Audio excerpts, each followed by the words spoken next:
அன்பானவர்களே, நல்லதே விரும்பும் முருகானந்தன் ஜெய்பனி சேனலுக்காக பாருங்கள், அதிசயம். நம்ம எதை தேடுறோமோ அதெல்லாம் கிடச்சிட்டே இருக்குது. இன்றைக்கி என்ன கிடச்சின்னு கேட்டிங்கன்னா, நான் ஒரு 30 வருஷத்துக்கு பின்னாடி போகணும்னு நினச்சேன். 35 வருஷத்துக்கு பின்னாடி, அதாவது என்னுடைய கல்லூரி காலங்களுக்கு போகணும்னு நினச்சேன்.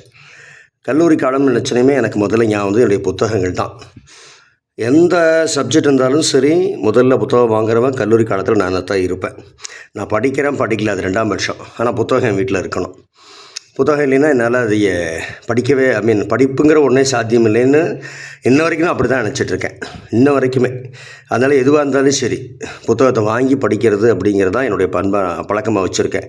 நெட்டில் நிறையா இப்போ நான் தேடினாலும் கிடைச்சாலுமே கூட புத்தகத்தில் படிக்கிற ஒரு இன்ட்ரெஸ்ட்டும், ஒரு ஆர்வமும், ஒரு மகிழ்ச்சியும், ஒரு உந்துதலும் எனக்கு சத்தியமாக நான் இந்த ஆன்லைன் மூலமாக படிக்கக்கூடிய சமயங்கள் எனக்கு கிடைக்கிறதே இல்லை. ரொம்ப வருத்தமான விஷயம் அது. ஏன்னா இன்றைக்கு புத்தகங்களை தொடாத ஒரு சமுதாயத்தை நம்ம பார்த்துட்ருக்கோம். எல்லோரும் கடவுள் இருக்கார், கூகுள் இருக்கார், மெட்டா இருக்குது, ஏஐ இருக்குது, எனத்துக்கு புத்தகமெல்லாம் வாங்கணும், தண்டம் அப்படின்னு சொல்கிறாங்க. அவங்களுக்கு ஒன்று புரியவே இல்லை. ஒரு மாப்பிள்ளை பொண்ணு கல்யாணம் பண்ணுறாங்க. அப்போ 2 பேரும் ஃபிசிக்கலாக கல்யாணம் பண்ணி ஃபிசிக்கலாக ஒருத்தர் அட்டாச் ஆனால் தான் ஃபிசிக்கலாக ஒரு குழந்தை பிறக்கும். இதில் மாப்பிள்ளை ஃபிசிக்கலாக இருந்துட்டு பொண்ணு ஃபிசிக்கலாக இல்லை அப்படின்னா சரியாக வந்துடுமா? சரியாக வராது இல்லையா? எப்படி உறவுகள் ஃபிசிக்கலாக இருந்தால் தான் சாத்தியமோ, அதுபோல தான் அறிவும் ஃபிசிக்கலாக இருந்தால் தான் சாத்தியம். ஆமாம், சத்தியமான உண்மை அது. ஃபிசிக்கலாக இல்லை அப்படின்னா சாத்தியப்படாது. ஏகலைவனுக்கு குருவே இல்லை தான். அதனால ஃபிசிக்கலாக அவன் செஞ்சு பார்க்கலையா, ஒவ்வொன்றா செஞ்சு பார்த்தா இல்லையா? குருவோடைய சிலையை முன்னாடி வச்சான் இல்லையா? சிலையை வச்சு அதுக்கு முன்னாடி தான் அவன் கற்றுக்கிட்டான். ஏகலைவனுக்கே அப்படித்தான். அப்படிங்கிறப்ப நம்மளாம் ஏமாத்துறோம். அதனால் நான் இளைஞர்களுக்கு சொல்லுவது அதுதான். புத்தகங்கள் இல்லாத படிப்பு எப்படி சொல்கிறது? ஊன்றுகோல் இல்லாத கிழவன் மாதிரி, துணை இல்லாத சதிபதி மாதிரி, வானம் இல்லாத நிலா மாதிரி, மனம் இல்லாத பூ மாதிரி. வேறு எப்படி சொல்கிறது? செல்ஃபோன் இல்லாமல் நீங்கள் ஆன்லைனில் சர்ஃப் பண்ணுற மாதிரி, இன்னும் அழகாக சொல்லணும் அப்படின்னா. ஆக இன்றைக்கு நான் அந்த புத்தகங்களை பார்க்குறேன். மெஷர்மெண்ட்ஸ் அண்ட் இன்ஸ்ட்ருமெண்டேஷன் எனக்கு ரொம்ப பிடிக்காத சப்ஜெக்ட். நான் CIT, Coimbatore institute of technology, கோயம்புத்தூரில் பிஎஸ்சி அப்ளைடு சயின்ஸ் என்று சொல்லப்படுகின்ற அந்த படிப்பை படித்தோம் நாங்கள்லாம். ஃபிசிக்ஸ், கெமிஸ்ட்ரி, மேக்ஸ் 3 மேஜர் எங்களுக்கு. ஒரு மேஜருக்கே இன்றைக்கி எல்லாம் தடுமாறுறாங்க. எங்களுக்கு 3 மேஜர் மட்டுமல்ல, 4வது மேஜர் இன்ஜினியரிங் சப்ஜெக்ட்ஸ். எல்லா இன்ஜினியரிங் சப்ஜெக்ட்ஸும் வந்துடும். பாருங்கள், இந்த கம்ப்யூட்டர் ப்ரோக்ராம் இதுவும் நாங்கள் படித்தது தான். பாருங்கள், இந்த எலக்ட்ரானிக் சர்க்கியூட்ஸ் இதுவும் நாங்கள் படித்தது தான். Transmission lines and wave guides இது வேறு நாங்கள் படிக்கலை. ஆண்ட்ராஸ் அண்ட் வேவ் ப்ரோக்ராம்ஸ் படிக்கலை. இது என்னது, இது எங்களுக்கு பிடிச்ச சப்ஜெக்ட் தான், சர்க்கியூட்ஸ். இது கொஞ்சம் படித்தோம். ஃபிசிக்ஸு கட்டாயம் படித்தோம். இன்ஜினியரிங் கெமிஸ்ட்ரி அது இன்னும் பெரிய புத்தகமாக எங்கிட்ட இருந்தது. இதோட பெருசாக. டெக்னிக்கல் கம்யூனிகேஷன் அதை நாங்கள் தனியாக படிச்சிட்டோம். மேக்ஸ், இன்ஜினியரிங் மேத்தமெட்டிக்ஸ் பாருங்கள், இது எல்லாமே நாங்கள் படித்ததான். இதில் எதுவுமே மாறுபட்ட புத்தகங்களே இல்லை. இந்த மாதிரி எங்கள் வீட்டில் நான் ஒரு 30-40 புக்கு நான் வச்சுருந்தேன் படிக்கிற காலத்தில். இவங்க இந்த அம்மா, இந்த லேடி ஒரு இசிஇ என்று சொல்லப்படக்கூடிய அந்த படிப்பை படித்தாங்க. எலக்ட்ரானிக்ஸ் அண்ட் கம்யூனிகேஷன்ஸை பிஇ பண்ணாங்க. 2010 அவங்க அந்த புத்தகங்களை வாங்கி அவங்க படிச்சிருக்காங்க. மிகச்சிறந்த மாணவின்னு அவங்கள கருதுகிறேன். என்ன காரணம்னா, அவங்களுடைய அந்த இதெல்லாம் ரெக்கார்ட் நோட் புக் எல்லாம் பார்த்தேன். ரொம்ப பவித்திரமாக இருந்தது. ஒரு சிறு கிறுக்கல் இல்லை, எங்கேயும் கசமுசா இல்லை. ஒரு முறையாக அது எல்லாத்தையும் எழுதி அதை அவங்க மேடத்துக்கிட்ட சப்மிட் பண்ணி அந்த கையெழுத்தெல்லாம் வாங்கி பாருங்களேன், பர்ஃபெக்டாக இருக்குது, கம்ப்ளீட்டட். அற்புதமான லேடி. இன்றைக்கி ஆன்லைனில் ஒர்க் பண்ணிகிட்ருக்காங்க. நானாக இருந்திருந்தேன் அப்படின்னா இந்த அம்மா தூக்கி ஒரு பெரிய கம்பெனியில் ஜிஎம்மாக போட்டிருப்பேன். இதை பார்க்குறவங்க யாருக்காவது ஜிஎம்மாக போடுறதுக்கு ஈஸி படித்தவங்க ஒரு லேடி வேணும்னா என்னை காண்டாக்ட் பண்ணுங்கள். தாராளமாக நீங்கள் இந்த லேடியை போடலாம். ஏன்னா அந்த ஒர்க்கு பாருங்கள், அந்த வயசுலேயே இந்த பர்ஃபெக்ஷன் ரொம்ப திருப்தியாக இருந்தது. அசைன்மெண்ட்ஸு நீட்டாக அதை அழகாக எழுதி ப்ரெசென்ட் பண்ணுற விதம், இல்லை ஃபோட்டோஸ் கொஞ்சம் கூட மாறாமல் இந்த கையெழுத்து ரொம்ப மகிழ்ச்சியாக இருந்தது. நான்லாம் கூட அப்படி பண்ணிக்கவே இல்லை. என்னோடது அவசரத்தில் ஒரு மாதிரி எழுதுவேன், நல்லா இருந்தால் ஒரு மாதிரி எழுதுவேன். பாருங்கள், ரெக்கார்டு. அப்புறம் இது என்னது, ப்ராஜெக்ட் ரிப்போர்ட் நினைக்கிறேன். இது என்னது, ரெக்கார்ட் நோட் புக்கு. நல்லா பண்ணிக்க. அண்ணா யூனிவர்சிட்டி தான் படிச்சிருக்காங்க. ரொம்ப க்ளீனாக இருக்குது, பர்ஃபெக்டாக இருக்குது.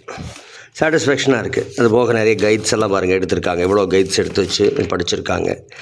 ஸோ அதை பார்க்குறப்ப எனக்கு அப்படியே அந்த நாள் ஞாபகம் நெஞ்சிலே வந்தது.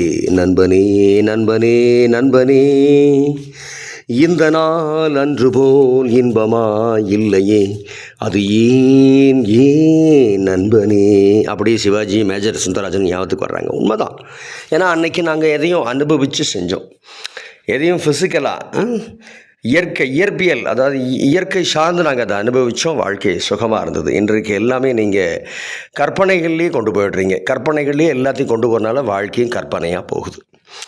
ஆக நீங்கள் உடனடியாக பழைய பாதைக்கு என்னதான் அறிவியல் முன்னேறினாலும் தூக்கி எறிஞ்சிட்டு பழைய பாதைக்கு வந்தீங்கன்னா வாழ்க்கை சுகமாக இருக்கும், சுபிக்ஷமாக இருக்கும், மகிழ்ச்சியாக இருக்கும், மனமொத்த தம்பதிகளாக வாழ முடியும், மாண்புமிகு மனிதர்களாக வாழ முடியும். இல்லை அப்படின்னா மெத்த படித்தவர்களானாலும் சரி, ஐஐடியில் போய் நீங்கள் பெரிய ஐஐஎம்மில் போய் பெரிய பிஹெச்டி ஒரு 50 பிஹெச்டி வாங்கி, ஐஐடியில் ஒரு 15 ஐஐடியில் போய் பெரிய என்னவா நீங்கள் வேணாலும் சரி, வருந்துகிறேன் மனிதர்களே.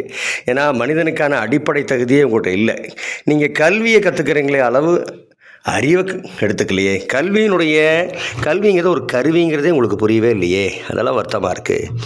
கல்வி ஒரு கருவி தான். இது என்ன அப்படின்னு அறிவு, விஸ்டம் அப்படின்னு ஒன்று இருக்குது. அந்த விஸ்டத்தை மேலே ஒரு அழுக்கு மாதிரி லேசாக மூடி இருக்குது.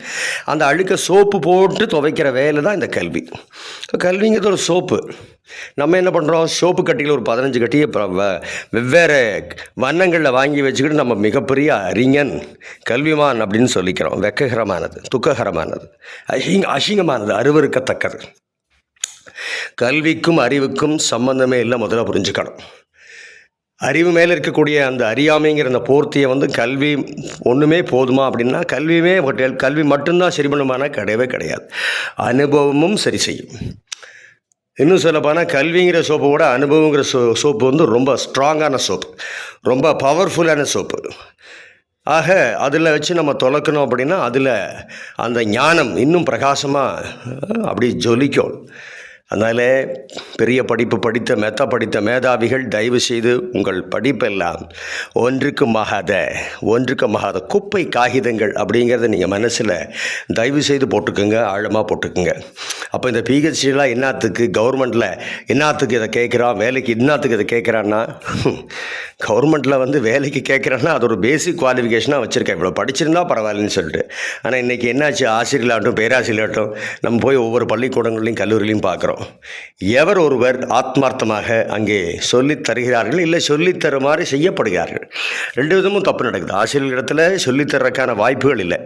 ஏன்னா மாணவனிடத்தில் கண்டிப்பாக காமிச்சா தான் அது ஆத்மார்த்தமாக சொல்லித்தர முடியும். அவன் காதை பிடிச்சி முறுக்கணும், அவன் கையில் ஸ்கேலில் 2 அடி அடிக்கணும், முதுகில் 2 போடணும். போட்டால் தான் இது எப்படின்னா சாமதான பேத தண்டம். ஒரு மாணவனை உருவாக்குறதுக்கு சாமதான பேத தண்டம் வேணும். நீங்கள் இப்போ என்ன பண்ணிட்டேல், தண்டமே வேணாம்ட்டேல். சும்மா தள்ளி நின்று சொல்லு, அவன் கேட்டால் கேட்குறான், கேட்காட்டி போகிறான் அப்படின்னு சொல்லி. இன்றைய அரசியல் செய்யக்கூடிய முட்டாள்தனம் அது. எவனோ ஒரு மாணவன் ஏதோ ஒரு இடத்துல ஒரு பைத்தியகாரத்தனமாக ஒரு கொலையை செஞ்சுட்டான், ஒரு தற்கொலை பண்ணிட்டான்னா உடனே மொத்த சிஸ்டமும் தப்பு அப்படின்னு சொல்கிறது ஒரு மடத்தனமாக இல்லை, ஒரு அறிவுகட்டத்தனமாக இல்லை, ஒரு அரசாங்கத்துக்கு இது கூட யோசிக்க தெரியாது, வெட்ககரமானது. ஒன்றுமே இல்லை. பாருங்கள், நான் நிறைய பள்ளிக்கூடங்களுக்கு போயிட்டு வந்தேன். அற்புதமாக இந்த 15 ஆண்டுகளாக 25 ஆண்டுகளாக எடுத்துகிட்டு இருக்கேன். ஆயிரக்கணக்கான நிகழ்வு எடுத்துட்டேன். யாரோ ஒருத்தர் மகாவிஷ்ணு ஒருத்தர் வந்தாராம், அவர் ஏதோ தப்பாக சொல்லிட்டாராம், உடனே நிறுத்து, எல்லாத்தையும் நிறுத்து, அடிச்சா மொட்டை வச்சா குடுமி. என்ன அரசாங்கம்? சுயமாக சிந்திக்கவே வேண்டாமா? நாங்கள் பெரிய சிறந்த நுட்பமான அறிவாளிகள், எங்களுக்கு 6வது அறிவு ரொம்ப பிரமாதமாக, பகுத்தறிவு பிரமாதமாக வேலை செய்து பகுத்தறிவு பகலவன்கள் அப்படின்னு சொல்கிறாங்க. வெட்ககரமானது. இதான் பகுத்தறிவா? இதான் பகலவனுக்கு அடையாளமா? பகுத்தறிவே இல்லாத, தொகுத்தறிவும் இல்லாத, ஒரு அறிவும் அற்ற ஜென்மாக்கள் நீங்கள் தான் அப்படின்னு சொல்கிறதுல எனக்கு எந்த விதமான சங்கடமும் இல்லை. எத்தை தின்றால் பித்தம் தெளியும்னு தயவுசெய்து எந்த அரசும் இனிமேல் செயல்படாதீங்க. ஒரு தவறு நடந்ததுன்னா அதை சரி பண்ணுறதுக்கான வழி என்னன்னு பாருங்கள். அதை விட்டு போட்டு உடனே மொத்தமும் தப்புன்னு சொல்கிறது பைத்தியகாரத்தனமானது. அதனால் அந்த தவறை தயவுசெய்து வரக்கூடிய அரசுகள் அதை செய்யாதீங்க, முட்டாள்தனமாக செய்யாதீங்க. இந்த மாதிரி முக்கியமான முடிவுகள் எடுக்கிறப்ப அறிஞர்களை கலந்து ஆலோசித்து முடிவெடுங்கள். உங்களோட அமைச்சர்கிட்ட இருக்கிறவங்களாம் ஒருத்தர் கூட அந்த அறிவு கிடையவே கிடையாது. அவங்களாம் நடைமுறை, அதாவது அது ஆன்மாவோடு இணைக்கப்பட்டது, ஆன்மாவோடு லயப்பட்டது அறிவு. அப்படி உங்கள்கிட்ட ஆன்மாவோட லயப்பட்ட மனிதர்கள் ஒருத்தர் இருக்க மாதிரி எல்லாருக்கும் யாருக்குமே இங்கே தெரிய மாட்டேங்குது. எல்லாம் வந்து அந்த அந்த அந்த அந்த அமைச்சர், அந்த எம்எல்ஏ அப்படிங்கிற பதவியில் வேணால் இருந்திருக்கலாமே தவிர அதற்கான அறிவோடு வேலை செய்திருக்கலாம்னா இல்லையே. அப்படின்னா அவங்களுடைய தொகுதிகளில் எல்லாம் சுத்தமாக இருக்கணுமே. அவங்க தொகுதிகள் எல்லாம் மக்கள் எந்த விதமான சிரமமும் இல்லாமல் வாழ்க்கையை வாழணுமே. அங்கே ஒரே பார்த்தீங்கன்னா பாலும் தெளிதேனும் பாகும் பருப்பும் இவை நாலும் கறந்து அங்கே ஓடணுமே. ஆறில் அங்கே அப்படியே ஆறாக ஓடணுமே. ஒரு பக்கம் ஓடலையே, இருக்கிறதெல்லாம் பிடுங்கிட்டு தானே போகுது. என்ன இருக்கோ அதுலேருந்து கீழே தானே போகிறாங்க, யாரும் மேலே போகலையே. அப்போ அங்கே அறிவுக்கு என்ன வேலை வந்துச்சு? அப்போ அந்த அதிகாரிகள் அமைச்சர்கள் என்ன வேலை செஞ்சாங்க? முட்டாள்தனமாக இல்லையா? அதனால் இதை நான் ரொம்ப கடுமையாக வைக்கிறதுக்கு காரணம், எல்லாம் தப்பு தப்பாக போய்கொண்டிருக்கிறது. எல்லாம் தப்பு தப்பாக போய்கொண்டிருக்கிறது. இப்படியே போச்சு அப்படின்னா மொத்த தமிழ்நாடும் கடலில் போய் விழுந்துடும். அப்போ எந்த அமைச்சராலையும் ஒன்றும் பண்ண முடியாது. அவங்களுடைய தாத்தா பாட்டி யார் வந்தாலும் முடியாது. அன்றைக்கி எல்லாம் நாசமாக போய்டும், சர்வ நாசமாக போய்டும். அதனால அதுக்கு முன்னாடி நம்ம விழிச்சுக்கணும். வாங்க, நல்ல அறிஞர்களை கலந்துக்குங்க, நல்ல முடிவுகள் எடுங்க, நல்ல சிறமையான அரசாங்கத்தை நடத்துங்க. நல்லதை விரும்பும் முருகானந்தன், ஜெய்பனி சேனலுக்காக.